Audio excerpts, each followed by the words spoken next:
মিছিল নিয়ে রাজধানীর শাহবাগ থানায় আটক ঢাকা বিশ্ববিদ্যালয়ের দুই শিক্ষার্থীকে ছাড়িয়ে এনেছেন শিক্ষকেরা। এর আগে কোটা সংস্কার দাবিতে আন্দোলনরত ওই দুই শিক্ষার্থীকে আটক করে পুলিশ। আজ বুধবার দুপুর 1টার দিকে তাদের ছেড়ে দেওয়া হয়। এর আগে দুপুর 12:15টার দিকে অন্যায়ভাবে শিক্ষার্থী হত্যা ও তাদের ওপর হামলার প্রতিবাদে নিপীড়ন বিরোধী শিক্ষক ব্যানারে সমাবেশ করেন শিক্ষকেরা। ঢাকা বিশ্ববিদ্যালয়ের অপরাজেয় বাংলা থেকে মিছিল বের করেন তারা। সমাবেশে শিক্ষকেরা পুলিশ কর্তৃক শিক্ষার্থীদের গ্রেপ্তারের প্রতিবাদ জানান ও তাদের ছেড়ে দেওয়ার আহ্বান জানান। সরকারকে দায় স্বীকার করে কোটা নিয়ে শান্তিপূর্ণভাবে আলোচনা করে সমাধানের দাবি জানান তারা। সমাবেশে বক্তারা বলেন, এভাবে হত্যা ও নির্যাতন মেনে নেওয়া হবে না।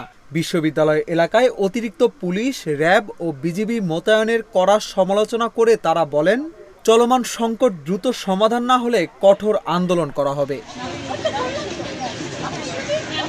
পরে সমাবেশ শেষ করে মিছিল নিয়ে শাহবাগ থানায় যান শিক্ষকেরা। সেখানে ওসির সঙ্গে কথা বলে ঢাবির দুই শিক্ষার্থীকে ছাড়িয়ে আনেন। উল্লেখ্য, কোটা সংস্কার আন্দোলন ঘিরে পুলিশ, ছাত্রলীগ ও সাধারণ শিক্ষার্থীদের সংঘর্ষে গতকাল মঙ্গলবার 6 জন নিহত হয়েছেন। এর মধ্যে চট্টগ্রামে 3 জন, ঢাকায় 2 জন ও রংপুরের 1 জন রয়েছেন। এ অবস্থায় দেশের সব সরকারি বেসরকারি বিশ্ববিদ্যালয় অনির্দিষ্টকালের জন্য বন্ধ ঘোষণা করা হয়েছে।